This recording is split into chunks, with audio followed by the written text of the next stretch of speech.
안녕하세요. 도시를 떠나가지고 공기 좋고 물 좋은 시골에서 전원생활 계획하고 계시는 분들이나 아니면은 계획대로 시골에 들어와가지고 전원생활을 하시고 있는 그런 분들도 많이 계십니다. 근데 시골 생활 하면서 보통 2년, 3년 정도 그렇게 사시다가 집을 되팔고 다시 이제 떠나는 경우도 종종 볼 수가 있거든요. 저는 생활을 왜 지속적으로 못하고 떠나는지 오늘은 거기에 대해서 알아보도록 하겠습니다. 그 영상 앞에 보이는 현재 이 전원주택 경우에도 집을 팔라고 내놓은 지가 한 2년 정도 되는 그런 집입니다. 그게 아직까지 지금 매매가 안 되고 있어요. 일단 전원주택이라고 하면은 경치가 좋아야 되잖아요. 이 주변 보시면은 이 풍광이 참 좋습니다. 산세 좋고 물 좋고 그지요? 그 전원생활 하기에는 참 좋은 조건을 갖춘 이제 그런 환경인데 전원생활을 오래 못하고 이제 떠나시는 경우가 많습니다. 전원주택에 사시는 분들 보면은 방을 보통 그 3칸짜리 방 3개짜리를 선호를 많이 하더라고요. 그 부부가 노후에 살 건데 방이 3개씩 필요합니까? 물어보니까 방 3개를 선호하는 이유가 그 1개, 2개 요거는 이제 그 부부가 쓰고 그 나머지 하나는 이제 손님들, 지인들이 찾아오면은 그걸 이제 대접하기 위해 가지고 방을 3개를 선호를 한다 그러더라고요. 근데 시골에 만약에 이제 이사를 가게 되면은 물론 이제 그 당시에는 이제 지인들도 놀러 오고 그 공기 좋은 마당에서 이제 고기도 구워 먹고 그런 게 참 좋지요. 근데 그게 한 번, 두 번, 세 번 계속 이제 연속이 되다 보면은 그 찾아오는 분들도 이제 어느 정도 적응이 되고 이제 찾아오는 횟수도 그 가족들도 친척들도 찾아오는 횟수도 이제 점점 줄게 되고 그 역시 그 시골에 사는 그 전원생활 하는 본인도 사실 지치게 됩니다. 그 한두 번도 아니고 계속 올 때마다 그 먹거리 대접하고 고기 굽고 그런 게 사실 전원생활의 그 전부는 아니거든요. 그런 부분들이 있기 때문에 나중에는 그런 방들이 빈 방으로 남게 되면은 사실 관리하기도 힘들어요. 그리고 일단은 집 규모가 전원주택 같은 경우에는 집 규모가 크기 시작하면은 난방비가 도시보다 많이 들어갑니다. 그 도시 같은 경우에는 이제 아파트 밀집 지역이고 그 다음에 같이 이제 공동체 형식으로 아파트가 그 밀집이 돼가 있기 때문에 그 난방비가 효율적으로 적게 들어갑니다. 그런데 시골 같은 경우에는 집들이 이제 뚝뚝 떨어져가 있고 그리고 밖에서 불어오는 외풍이 바람이 많이 센 편입니다. 그렇기 때문에 겨울철 같은 경우에는 난방비가 폭탄이 돼 갖고 집이 크면 클수록 난방비 폭탄으로 돌아올 수가 있거든요. 그런 부분도 그 염두에 두셔야 될 것 같고 이제 그런 건 또 생각을 또 못하는 분들이 있더라고요. 그 다음에 이제 전원생활에서 또 가장 또 어떻게 보면은 그 생활이 불편하다는 거. 그 도시에서는 바로 집 밖에 벗어나면은 뭐 마트나 이런 게 그 필요한 생필품, 식당 이런 걸 고루고루 바로 접할 수가 있잖아요. 근데 시골 같은 경우에는 짧게는 뭐 한 10분, 길게는 차 타고 20분을 나가야 그 마트를 접할 수가 있고 또 병원 같은 것도 한 30분 이상 나가야 이제 내과 의원 그 정도로 이제 만나 볼 수가 있는 그런 시골 환경에 그 적응을 못하는 분들도 계십니다.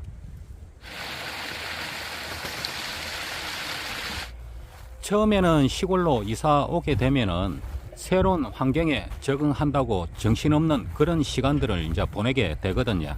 이제 그런 시간이 조금 지나다 보면은 사람마다 물론 약간 그 차이는 있겠지만은 그 외로움 같은 거를 느끼기 시작합니다. 그 외로움 하는 거는 다른 게 아니고 도시하고 다르게 그 집들이 떨어져가 있고 주민들이 그렇게 그 왕래가 잦지를 않습니다. 그렇기 때문에 이 대화하는 시간이 그 짧다 보면은 그 말을 못 해가지고 소통이 안 돼가지고 스스로 그 외로움을 느끼고, 그 다음에 좀 심한 분들은 우울증 때문에 그 전원생활 포기하고 떠나는 그런 경우도 있습니다. 그리고 또 시골 생활에서 가장 또 그 염려해야 되는 부분이, 시골 생활은 부지런해야 돼요. 그 뭐 어떻게 보면은 좀 여유를 가지고 시골에 들어왔는데 왜 부지런해야 되느냐 하면은, 이 전원주택 집을 관리를 해야 되잖아요. 시골에는 한 겨울 지나고 나면은 그 잡초, 풀씨 같은 거 이런 게 주변으로 풀밭으로 많이 날리게 됩니다. 그런 거를 가만히 놔두게 되면은 집 주변에 그 봄부터 이제 꽃이 피기 시작하면은 잡초까지 덩달아 이제 자라게 돼요. 그렇게 되면은 그 일일이 뽑아주고 관리를 안 하면은 예쁜 꽃만 자라는 게 아니고 잡초까지 같이 올라오기 때문에 호미로 일일이 그 다 파든지 제거를 그 해줘야 되거든요. 그 시골 생활을 하면서 그런 그 잡초 제거하고 이런 부분도 그 다 생각을 하셔야 돼요.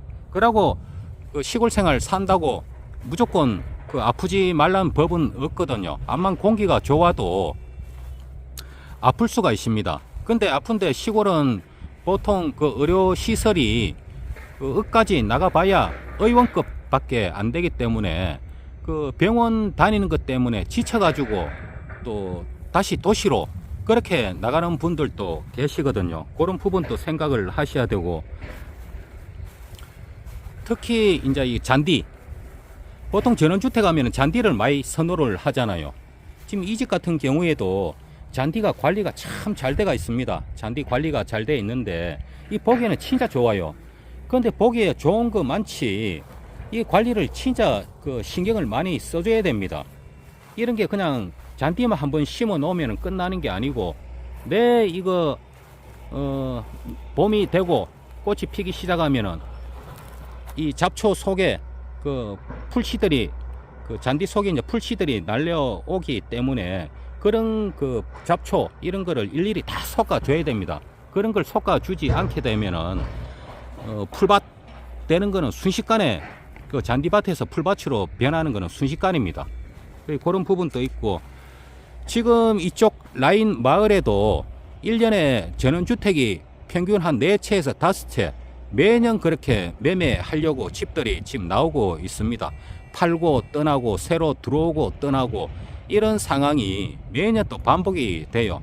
보통 전원생활 그 하고 떠나는 분들 기간이 보통 보면 한 3년 내외로 그렇게 전원생활을 하고 이제 떠나시더라고요.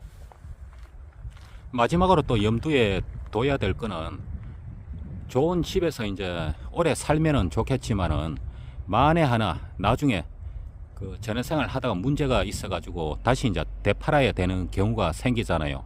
근데 이거 다시 되팔게 되면은 처음에 투자했던 그 금액 대비해가지고 물론 감가상각을 따지더라도 그 원하는 금액을 회수하기가 힘들어요.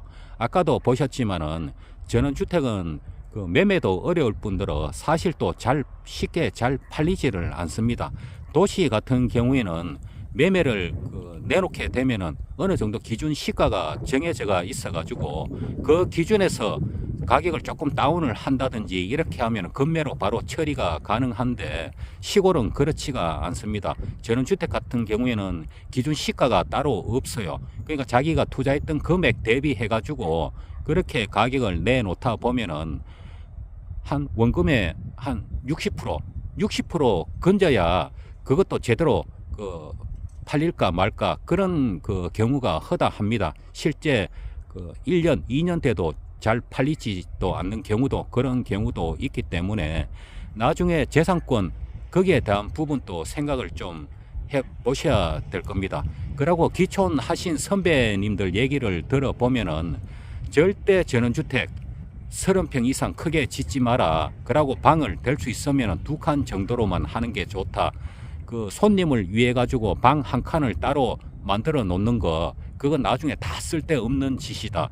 집 관리하다가 시골 생활 등뼈 그 휜다, 그런 얘기까지 하시더라고요.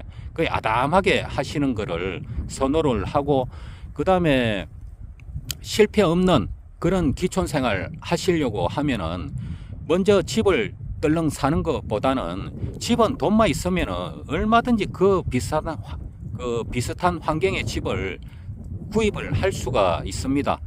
그 살고자 하는 동네 근처에 가가지고 최소한도 월세 아니면은 연세로 한번 살아보고 1년 겨울 한 바퀴 지나보고 그래도 내한테는 시골 생활이 잘 맞는다, 그렇게 판단이 서면은 그때 가갖고 구입을 해갖고 사셔도 전원생활 후회 없는 전원생활을 할 수 있다고 생각이 듭니다.